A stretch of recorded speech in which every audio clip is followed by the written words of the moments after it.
ಓಂ ಶಾಂತಿ. 19/7/69 ಇಸ್ವಿಯ ಅವ್ಯಕ್ತ ಮಹಾವಾಕ್ಯಗಳು. ಜೀರೋ ಔರ್ hero ಬನೋ. Zero ಮತ್ತು hero ಆಗಿರಿ. आज किस लिए बुलाया है?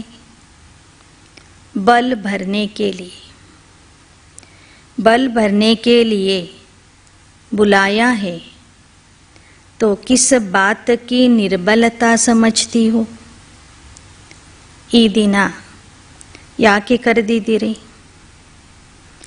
ಆಗ ಅಲ್ಲಿರುವಂಥವ್ರು ಹೇಳಿದರು, ಶಕ್ತಿ ತುಂಬಿಸಿಕೊಳ್ಳುವುದಕ್ಕಾಗಿ ಕರೆದಿದ್ದೇವೆ ಅಂತ. ಅದಕ್ಕೆ ಬಾಬಾ ಕೇಳ್ತಾ ಇದ್ದಾರೆ, ಹಾಗಾದರೆ ಯಾವ ವಿಷಯದಲ್ಲಿ ನಿರ್ಬಲ ಆಗಿದ್ದೀರಿ? ವಿಶೇಷ ಕಿಸ ಬಾತ ಮೇ ಬಲ್ ಭರ್ನಾ ಹೈ. ವಿಶೇಷ ಯಾವ ಮಾತಿನ ಶಕ್ತಿ ಬೇಕಾಗಿದೆ? ಸರ್ವಿಸ್ ಮೇ ಬಿ ಬಲ್ ಕಿಸ್ಸೆ ಭರೇಗ. ಸೇವೆಯಲ್ಲಿ ಶಕ್ತಿ ಬೇಕಾಗಿದೆ ಅಥವಾ ಸೇವೆ ಮಾಡಲಿಕ್ಕಾಗಿ ಶಕ್ತಿ ಬೇಕಾಗಿದೆ.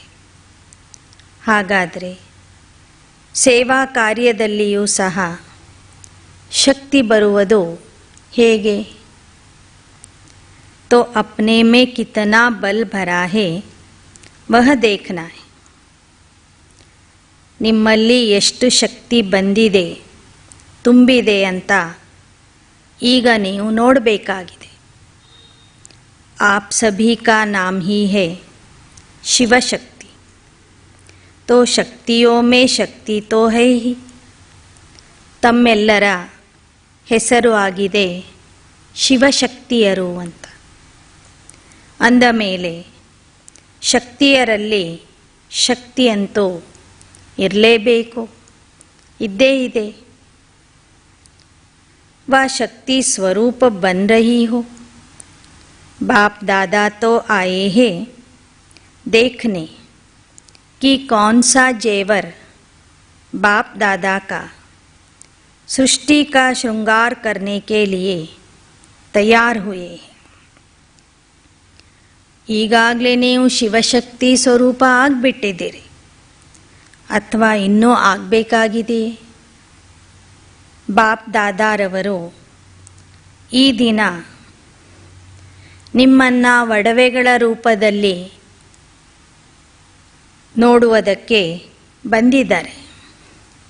ಯಾವ ಯಾವ ಒಡವೆ, ಯಾವ ಯಾವ ಮೂರ್ತಿ ಒಡವೆಗಳನ್ನು ಹಾಕಿಕೊಂಡು ಶೃಂಗಾರ ಮಾಡಿಕೊಂಡು ಜಗತ್ತಿನ ಶೃಂಗಾರಕ್ಕೆ ತಯಾರಾಗಿದ್ದೀರಿ ಅಂತ ನೋಡಲಿಕ್ಕಾಗಿ ಬಾಬಾ ಬಂದಿದ್ದಾರೆ. ಅಭಿ ಜೇವರ್ ತೋ ತಯಾರ್ ಹೋ ಗಯೇ.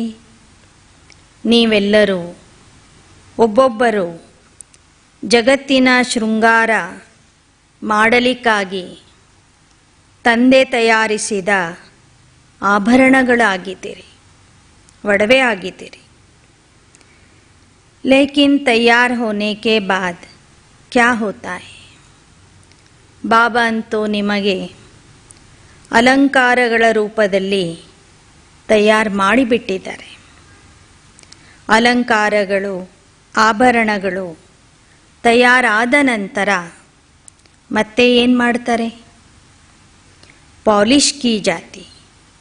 अभी सिर्फ पॉलिश होनी है. मुख्य बात जिसकी पॉलिश होनी है वह यही है, सभी को ज़्यादा से ज़्यादा अव्यक्त स्थिति में रहने का विशेष समय देना है.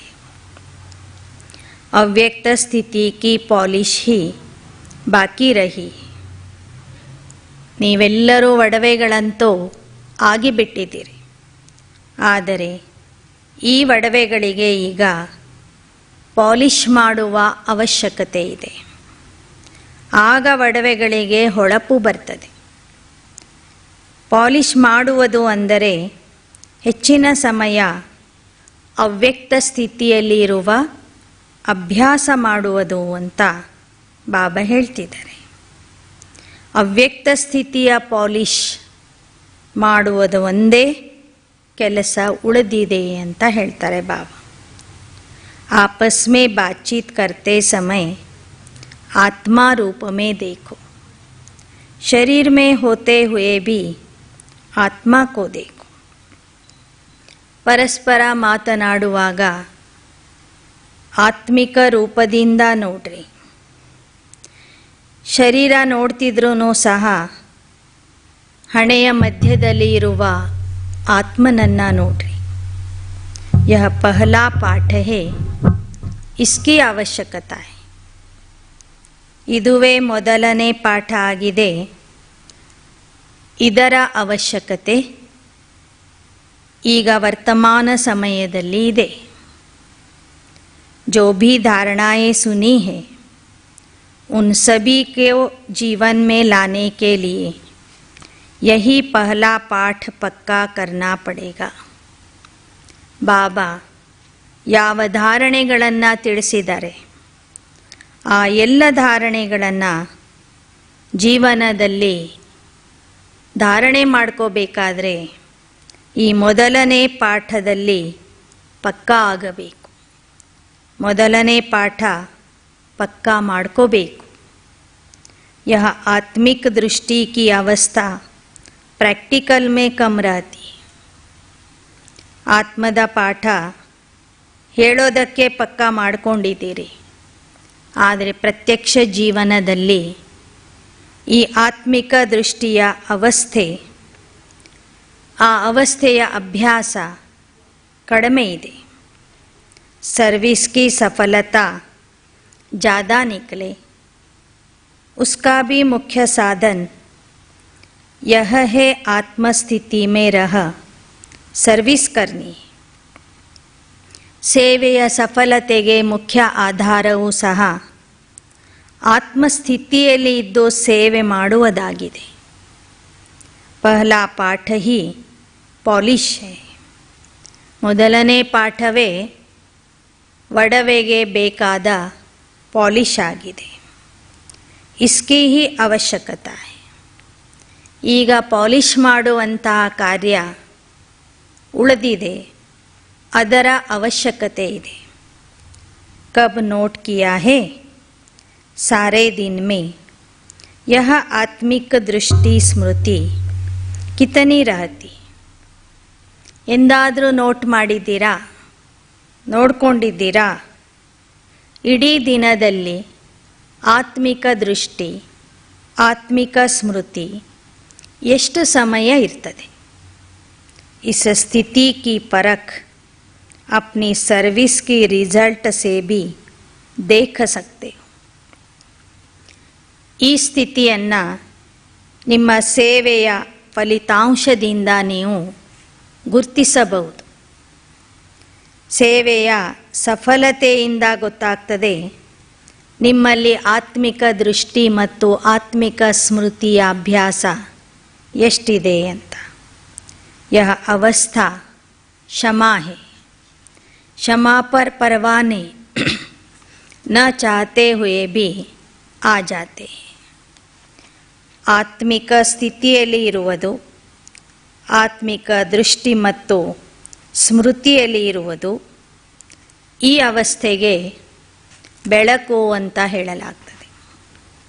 ಬೆಳಕು ಇದ್ದಲ್ಲಿ ಪತಂಗಗಳು ತಾವಾಗಿ ಬಂದ್ಬಿಡ್ತವೆ. आप सभी टीचर तो हो ही, बाकी टीचर से क्या बनने लिए भट्टी में आए हो. ತಾವೆಲ್ಲರೂ ಈಗಾಗಲೇ ಶಿಕ್ಷಕಿಯರಾಗಿದ್ದೀರಿ, ಟೀಚರ್ ಆಗಿದ್ದೀರಿ. ಟೀಚರ್ ಆದ ನಂತರ ಮತ್ತೆ ಏನು ಆಗಲಿಕ್ಕಾಗಿ ಈ ಭಟ್ಟಿಗೆ ಬಂದಿದ್ದೀರಿ? ಟೀಚರಿಂದ ಮುಂದೆ ಏನಾಗಬೇಕು ಅಂತ ಬಂದಿದ್ದೀರಿ?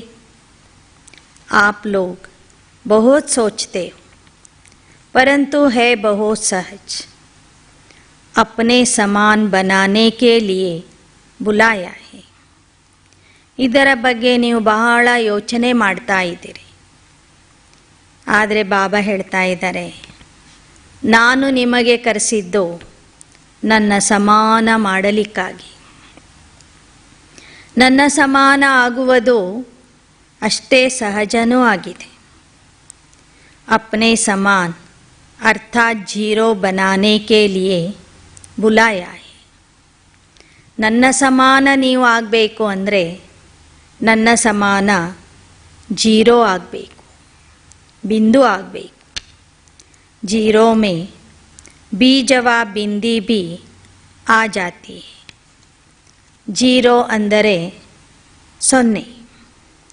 ಸೊನ್ನೆಯಲ್ಲಿ बीजनू बरतदे, बिंदुनू बरतदे. और फिर साथ साथ कोई ऐसा कार्य हो जाता तो उनको भी जीरो बनाना है. ಹಾಗೇನೆ ಕೆಲಸ ಮಾಡ್ತಾ ಮಾಡ್ತಾ, ಸೇವೆ ಮಾಡ್ತಾ ಮಾಡ್ತಾ ಏನಾದರೂ ಹೆಚ್ಚು ಕಡಿಮೆ ಆಗಿಬಿಡ್ತು ಅಂದರೆ ಅಲ್ಲೂ ಸಹ ನೀವು ಜೀರೋ ಇಡಬೇಕು, ಬಿಂದು ಇಡಬೇಕು. तो खास जीरो याद करने के लिए बुलाया है. ಆದ್ದರಿಂದ ಬಾಬಾ ಈ ದಿನ ತಮಗೆ ಸೊನ್ನೆಯ ನೆನಪನ್ನು ಮಾಡಿಸಿಕೊಡುವುದಕ್ಕಾಗಿ ಕರೆದಿದ್ದಾರೆ. सभी से छोटा रूप है बाप का और आप सभी का. तो अब जीरो को याद रखेंगे तो हीरो बनेंगे. ಎಲ್ಲರಕ್ಕಿಂತ ಸೂಕ್ಷ್ಮವಾದಂಥ ಸ್ವರೂಪ ಶುಭಾಬೋರ್ದಾಗಿದೆ ಮತ್ತು ತಮ್ಮದಾಗಿದೆ. ನಾನು ಸೂಕ್ಷ್ಮ ಬಿಂದು ಇದ್ದೇನೆ, ನೀವು ಸೂಕ್ಷ್ಮ ಬಿಂದು ಇದ್ದೀರಿ. ಆ ಬಿಂದು ಸ್ವರೂಪದ ನೆನಪನ್ನು ಮಾಡಿಕೊಡುವುದಕ್ಕಾಗಿ ನಾನು ಬಂದಿದ್ದೇನೆ. ಎಷ್ಟೆಷ್ಟು ನೀವು ಜೀರೋ ಆಗ್ತೀರಿ ಅಷ್ಟೇ ಹೀರೋನು ಆಗಿ ಬಿಡ್ತೀರಿ. ಜೀರೋ ಸ್ವರೂಪವನ್ನು ನೆನ್ಪಿಟ್ಕೊಳ್ತೀರಿ ಅಷ್ಟೇ हीरो ಆಗ್ತೀರಿ. हीरो एक्टर भी होता है और बाप दादा का प्रिय भी है. रत्न को भी हीरा कहा जाता और मुख्य एक्टर को भी हीरो कहा जाता है. हीरो ಅಂದರೆ ಅಭಿನೇತ ಅಂತನೂ ಅರ್ಥ ಆಗ್ತದೆ, ಒಳ್ಳೆ ಆ್ಯಕ್ಟರ್ ಅಂತನೂ ಅರ್ಥ ಆಗ್ತದೆ, ಹಾಗೆ ವಜ್ರ ಅಂತನೂ ಅರ್ಥ ಆಗ್ತದೆ. ನೀವು ಹೀರೋ ಆಗಬೇಕು ಅಂದರೆ ಸೃಷ್ಟಿ ನಾಟಕದ ಮುಖ್ಯ ಪಾತ್ರಧಾರಿ ಆಗಬೇಕು, ಹಾಗೂ ಬಾಪ್ ದಾದಾರವರ ಪ್ರೀತಿಯ ರತ್ನ ಆಗಬೇಕು. तो अब समझा किस लिए बुलाया है. ಈಗ ತಿಳಿಯುತ್ತೆ ನಿಮಗೆ ಬಾಬಾ ಯಾಕೆ ಕರೆದಿದ್ದಾರೆ ಅಂತ. सिर्फ 2 अक्षर याद करने के लिए बुलाया है.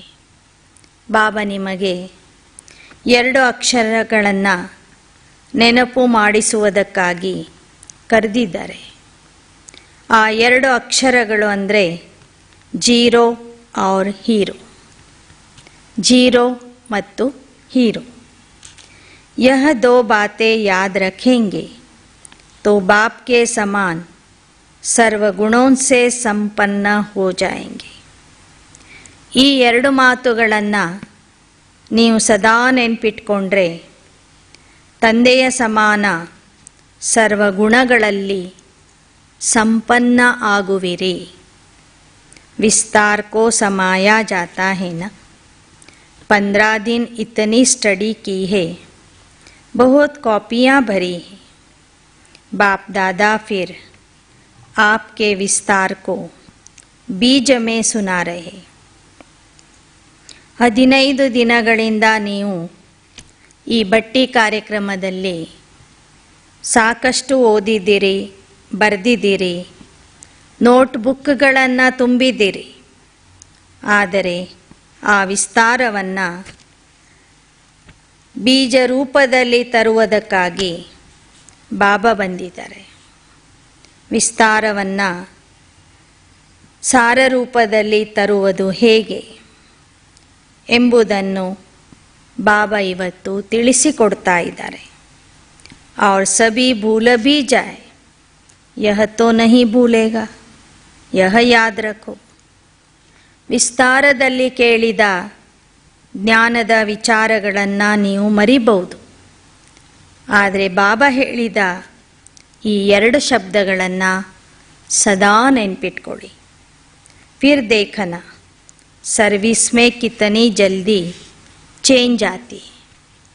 ಆಗ ನೋಡಿ ನಿಮ್ಮ ಸೇವೆಯಲ್ಲಿ ಎಷ್ಟು ಪರಿವರ್ತನೆ ಕಾಣಿಸ್ತದೆ ಅಂತ. आप सभी की इच्छा यही है कि हम भी बदले, समय भी बदले, अपने घर चले. ತಮ್ಮೆಲ್ಲರ ಇಚ್ಛೆಯೂ ಸಹ ಇದೇ ಆಗಿದೆ. ನಾವು ಬದಲಾಗಬೇಕು, ಸಮಯನೂ ಬದಲಾಗಬೇಕು ಮತ್ತು ಮನೆಗೆ ಹೋಗಬೇಕು. जब घर चलने की इच्छा है तो फिर यह 2 बातें ಯಾದ್ ರಖೋ. ಮನೆಗೆ ಹೋಗುವ ಇಚ್ಛೆ ಇದೆ ಅಂದರೆ ಈ 2 ಮಾತುಗಳನ್ನು ಸದಾ ನೆನ್ಪಿಟ್ಕೊಳ್ಳಿ. ಫಿರ್ ಕಮಿಯೋಂ ಕೆ ಬಜಾಯ್ ಕಮಾಲ್ ಕರ್ ದಿಖಾಯೆಂಗೆ. ಆಗ ಕೊರತೆಗಳ ಬದಲಾಗಿ ಚಮತ್ಕಾರ ಮಾಡಿ ತೋರಿಸುವಿರಿ. ಕಮಿಯಾ ಖತಮ್ ಹೋ ಜಾಯೇಗಿ और जहाँ भी देखेंगे सुनेंगे तो ಕಮಾಲ್ ಹಿ ಕಮಾಲ್ ದೇಖೇಂಗೆ. ಈ 2 ಮಾತುಗಳನ್ನು ನೆನ್ಪಿಟ್ಕೊಂಡು ಸೇವೆ ಮಾಡಿದಾಗ ಕೊರತೆಗಳು ಸಮಾಪ್ತಿಯಾಗಿ ಚಮತ್ಕಾರ ಕಾಣುವುದು. ಎಲ್ಲಿ ನೋಡಿದರೂ ಸಹ ಚಮತ್ಕಾರನೇ ಚಮತ್ಕಾರ ಕಾಣುವುದು. तो अब इस भट्टी से क्या बनकर जाएंगे? जीरो में कोई बात ही नहीं होती, कोई पिछले संस्कार नहीं. यहाँ छोड़ने भी आए हो ना. ಈ ಭಟ್ಟಿಯಿಂದ ಹೋಗುವಾಗ ಏನಾಗಿ ಹೋಗ್ತೀರಿ? ಜೀರೋ ಆಗಿ ಹೋಗಬೇಕು. ಜೀರೋ ಅಂದರೆ ಹಿಂದಿನ ಎಲ್ಲ ಮಾತುಗಳಿಗೆ ಫುಲ್ ಸ್ಟಾಪ್ ಹಾಕುವುದು, ಎಲ್ಲವನ್ನು ಮರೆತು ಹೋಗುವುದು, ಹಳೆಯ ಸಂಸ್ಕಾರಗಳನ್ನು ಸಹ ಬಿಟ್ಟು ಹೋಗುವುದು. फिर अच्छी तरह से जो कुछ छोड़ना था वह छोड़ चले हो, वह थोड़ा साथ में भी ले जाएंगे. ಮಧುಬನದಲ್ಲಿ ಏನನ್ನ ಬಿಡಬೇಕು ಅಂತ ಸಂಕಲ್ಪ ಮಾಡ್ಕೊಂಡು ಬಂದಿದ್ರಿ, ಆ ಎಲ್ಲ ಹಳೆಯ ಸ್ವಭಾವ ಸಂಸ್ಕಾರಗಳನ್ನು ಬಿಟ್ಟು ಹೋಗ್ತಿದ್ದೀರಾ ಅಥವಾ ಸ್ವಲ್ಪ ಸ್ವಲ್ಪ ಜೊತೆಗೆ ಇಟ್ಕೊಂಡು ಹೋಗ್ತಿದ್ದೀರಾ? क्या छोड़ा है और कितने तक छोड़ा है? थोड़े समय के लिए छोड़ा है व सदा के लिए छोड़ा है, यह भी देखना है. ಹಾಗಾದರೆ ಮಧುಬನಕ್ಕೆ ಬಂದು ಏನನ್ನ ಬಿಟ್ಟಿದ್ದೀರಿ, ಎಷ್ಟು ಬಿಟ್ಟಿದ್ದೀರಿ? ಸದಾ ಕಾಲಕ್ಕೆ ಅದನ್ನು ಬಿಟ್ಟು ಹೋಗ್ತಿದ್ದೀರಾ ಅಥವಾ ಸ್ವಲ್ಪ ಸಮಯಕ್ಕಾಗಿ ಅದನ್ನು ಬಿಟ್ಟಿದ್ದೀರಾ? ನೋಡ್ಕೊಳ್ಳಿ ಅಂತ ಹೇಳ್ತಾರೆ ಬಾಬಾ. संगठन की शक्ति में छोड़ दिया है व स्वयं की शक्ति से छोड़ा है. ಸಂಘಟನೆಯಲ್ಲಿ ಎಲ್ಲರೂ ಬಿಡ್ತಾರೆ ಅಂಥೇಳಿ ನೀವು ಬಿಟ್ಟಿದ್ದೀರಾ ಅಥವಾ ನಿಮ್ಮ ಸ್ವಯಂ ಶಕ್ತಿಯಿಂದ ಬಿಟ್ಟಿದ್ದೀರಾ? संगठन की शक्ति सहारा तो देती है, लेकिन संगठन की शक्ति के साथ स्वयं की भी शक्ति चाहिए. ಸಂಘಟನೆಯ ಶಕ್ತಿ ನಿಮಗೆ ಸಹಾಯ ಮಾಡ್ತದೆ, ಪ್ರೋತ್ಸಾಹ ಕೊಡ್ತದೆ. ಆದರೆ ಸಂಘಟನೆಯ ಶಕ್ತಿಯ ಜೊತೆ ಜೊತೆಗೆ ನಿಮ್ಮ ಸ್ವಯಂ ಶಕ್ತಿಯೂ ಸಹ ಬೇಕು. अब जो भी छोड़ा है, जब भी जो छोड़ा है वह सदा काल के लिए. ಆದ್ದರಿಂದ ಈ ಭಟ್ಟಿಯಲ್ಲಿ ಏನನ್ನು ಬಿಟ್ಟು ಹೋಗ್ತಾ ಇದ್ದೀರಿ, ಸ್ವಾಹ ಮಾಡಿ ಹೋಗ್ತಾ ಇದ್ದೀರಿ, ತ್ಯಾಗ ಮಾಡಿ ಹೋಗ್ತಾ ಇದ್ದೀರಿ, ಅದನ್ನು ಸದಾ ಕಾಲಕ್ಕಾಗಿ ಬಿಟ್ಟು ಹೋಗ್ರಿ. बाप दादा को आप सभी प्रिय तो हो ही, क्योंकि बाप भी तुम बच्चों की मदद से ಕಾರ್ಯ ಕರಾ ರಹೆ. ಬಾಪ್ ದಾದಾರವರಿಗೆ ನೀವೆಲ್ಲರೂ ಅತಿ ಪ್ರಿಯ ಆಗಿದ್ದೀರಿ. ಯಾಕೆ ಅಂದರೆ ಬಾಬಾ ನಿಮ್ಮ ಸಹಾಯದಿಂದಲೇ ಈ ವಿಶ್ವ ಪರಿವರ್ತನೆಯ ಮಹಾನ ಕಾರ್ಯ ಮಾಡ್ತಾ ಇದ್ದಾರೆ. तो कार्य में मददगार होने वाले प्रिय तो रहते ही. ಒಬ್ಬರ ಕಾರ್ಯದಲ್ಲಿ ಸಹಾಯ ಮಾಡುವಂಥವರ ಮೇಲೆ ಪ್ರೀತಿಯಂತೂ ಇದ್ದೇ ಇರ್ತದೆ. ಲೇಕಿನ್ मददगार के साथ हिम्मतवान कहाँ कहाँ कम बनते, कहाँ कहाँ हिम्मत छोड़ देते. अगर हिम्मत हो तो मदद जरूर मिलेगी. ನೀವು ತಂದೆಗೆ ಸಹಯೋಗಿ ಆಗಿದ್ದೀರಿ, ಆದರೆ ಸಹಯೋಗದ ಜೊತೆಗೆ ಧೈರ್ಯನೂ ಬೇಕು. ಒಮ್ಮೊಮ್ಮೆ ನಿಮ್ಮ ಧೈರ್ಯ ಕಡಿಮೆ ಆಗಿಬಿಡ್ತದೆ. ಬಾಬಾ ಹೇಳ್ತಾರೆ, ಧೈರ್ಯ ಇದ್ದರೆ ನನ್ನಿಂದ ಸಹಯೋಗವೂ ಸಹ ಅಷ್ಟೇ ಸಿಗ್ತದೆ. इसलिए मददगार के साथ कुछ हिम्मतवान भी बनो. ಅದಕ್ಕೆ ಬಾಬಾ ಹೇಳ್ತಾರೆ, ನನ್ನ ಸಹಾಯಕ ಆಗೋದರ ಜೊತೆಗೆ ಧೈರ್ಯಶಾಲಿಗಳೂ ಆಗ್ರಿ. छोटी छोटी बातों में हिम्मतहीन नहीं बनना.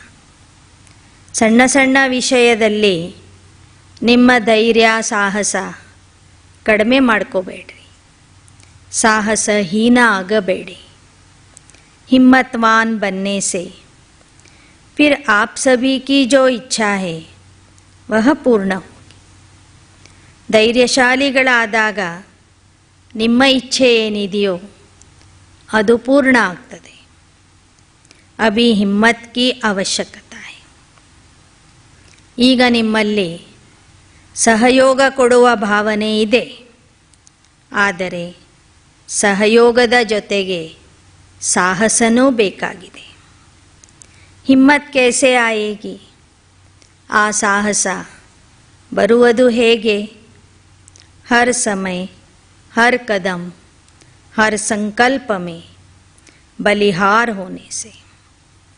ಧೈರ್ಯ ಯಾವಾಗ ಬರ್ತದೆ ಅಂದರೆ ಪ್ರತಿ ಸಮಯದಲ್ಲಿ, ಪ್ರತಿ ಹೆಜ್ಜೆಯಲ್ಲಿ, ಪ್ರತಿ ಸಂಕಲ್ಪದಲ್ಲಿ ಎಷ್ಟೆಷ್ಟು ನೀವು ತಂದೆಗೆ ಅರ್ಪಿತ ಆಗ್ತೀರಿ, ಬಲಿ ಆಗ್ತೀರಿ, ಅಷ್ಟೇ ನಿಮ್ಮಲ್ಲಿ ಸಾಹಸ ಬರ್ತದೆ.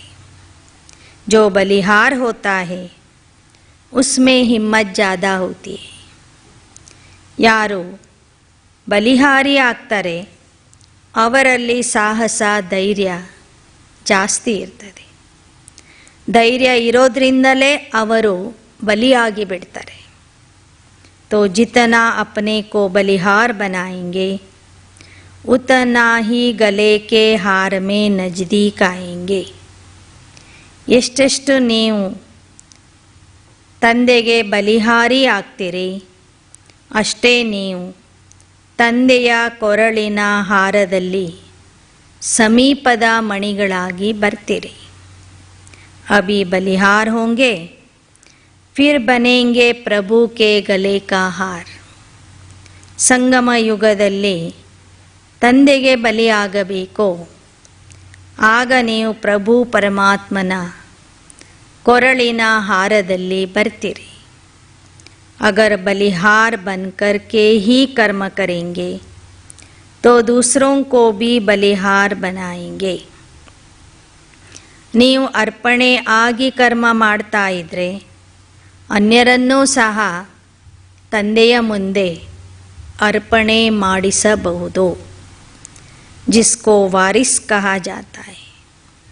ಅರ್ಪಣೆ ಆಗುವಂಥ ಮಕ್ಕಳಿಗೆ ವಾರಸುದಾರರು ಅಂತ ಹೇಳಲಾಗ್ತದೆ. ಅಭಿ ಪ್ರಜಾ ಬಹುತ್ ಬಂತಿ, ವಾರಿಸ್ ಕಮ್ ಬಂತೆ. ಇನ್ನು ಮುಂದೆ ಪ್ರಜೆಗಳು ಬಹಳ ಸಂಖ್ಯೆಯಲ್ಲಿ ಬರೋರಿದ್ದಾರೆ, ವಾರಸುದಾರಾಗುವಂಥವರು ಕಡಿಮೆ ಸಂಖ್ಯೆಯಲ್ಲಿ ಬರೋರಿದ್ದಾರೆ. ಪ್ರಜೆಗಳು ಬಹಳ ಜನ ಆಗ್ತಾರೆ, ವಾರಸುದಾರರು ಕಡಿಮೆ ಜನ ಆಗ್ತಾರೆ. ಜಿತನಾ ಬಹುತ್ ಬನಾಯಿಂಗೆ ಉತನಾ ಹಿ ನಜ್ದೀಕ್ ಆಯೇಂಗೆ.